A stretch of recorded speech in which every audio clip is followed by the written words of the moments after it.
Number आया है अभी, तुम जा सकती हो।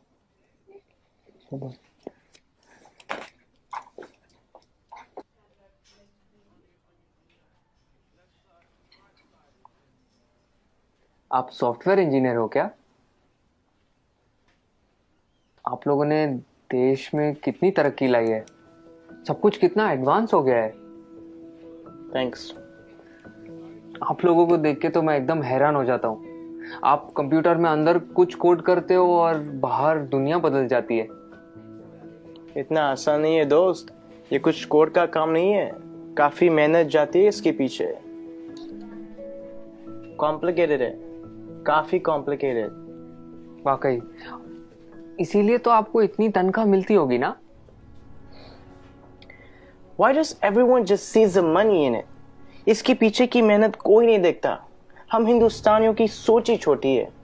Just because मैं पूरा दिन एसी ऑफिस में होता हूँ और ऑब्वियसली मुझे पसीना तो आता ही नहीं होगा, राइट? आप लोगों को ताकत यूज करनी होती है, हमें दिमाग लगाना होता है। ये बाल सफेद ऐसे ही नहीं होते। Let me give you an example. वो ECG मशीन देखो, सब कुछ कंप्यूटराइज्ड है। आपके बॉडी में क्या क्या चल रहा है सब कंप्यूटर से निकाल सकते हैं।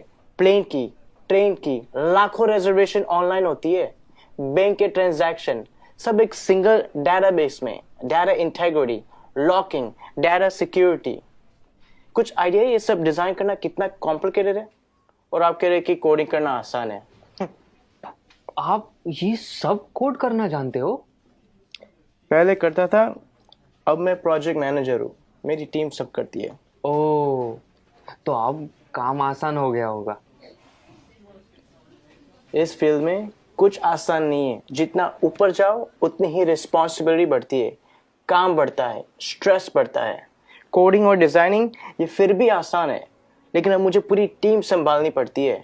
10 लोगों को हर रोज जवाब देना होता है, क्वालिटी मेंटेन करनी होती है। 2 घंटे ईमेल ना चेक करूं तो लोग पैनिक करने लगते हैं। एक साइड से रिजल्ट का प्रेशर होता है और दूसरी साइड को कस्टमर को रिप्लाई करना होता है। रिक्वायरमेंट्स बदलती रहती है और यूजर्स को कुछ और चाहिए होता है, और आपका बॉस कभी सेटिस्फाइड नहीं रहता। दोस्त, शायद तुम्हें पता नहीं है टेंशन और प्रेशर साथ में हैंडल करना कैसे होता है। मुझे पता है सर, टेंशन और प्रेशर दोनों साथ में हैंडल किया है। 6 साल पहले की बात है। हम लगभग 30 लोग रात के 3 बजे पॉइंट 4875 को कैप्चर करने के लिए बढ़ रहे थे। दुश्मन ऊपर से फायरिंग कर रहा था। अगली गोली किसके नाम पे लिखी थी पता नहीं था। उजाले से पहले हमें वहां पहुंचना था। वक्त काफी कम था हमारे पास। होश तो तब आया जब अगले दिन हम चोटी पर तिरंगा लहरा रहे थे, और तब हम बचे 30 नहीं, 4 लोग थे। आप Subedar Sushant from 13 Jammu and Kashmir Rifles on duty at peak 4875 in Kargil. मुझे बताया गया है कि मेरी टर्म पूरी हो गई है और अब मुझे सॉफ्ट असाइनमेंट का ऑप्शन दिया जाएगा। पर आप ही बताइए सर, काम आसान करने के लिए कोई अपनी ड्यूटी छोड़ सकता है क्या? उस दिन हमारा एक जवान दोस्त बर्फ में जख्मी पड़ा था। उस पर दुश्मन की गोलियां चल रही थी। हम सब बंकर के पीछे छुपे हुए थे। उसे बचाना मेरा कर्तव्य था और मैं उसे बचाने जाने वाला था, मगर मेरे कप्तान ने मना किया और कहा कि तुम नहीं जाओगे। मैंने इस यूनिफॉर्म में सबसे पहली कसम ये ली थी कि देश की सुरक्षा के बाद मेरे आदमियों की सुरक्षा सर्वोपरि है। ये कह के वो खुद चले गए।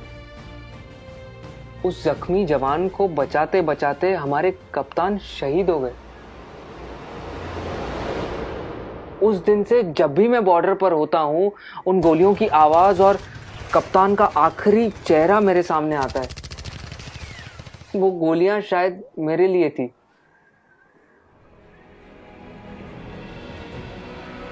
टेंशन और प्रेशर दोनों के साथ काम करना जानता हूं मैं। Sir, can you please go on? Yeah, sure. It was nice meeting you. Thank you for your service. जय हिंद। जय हिंद।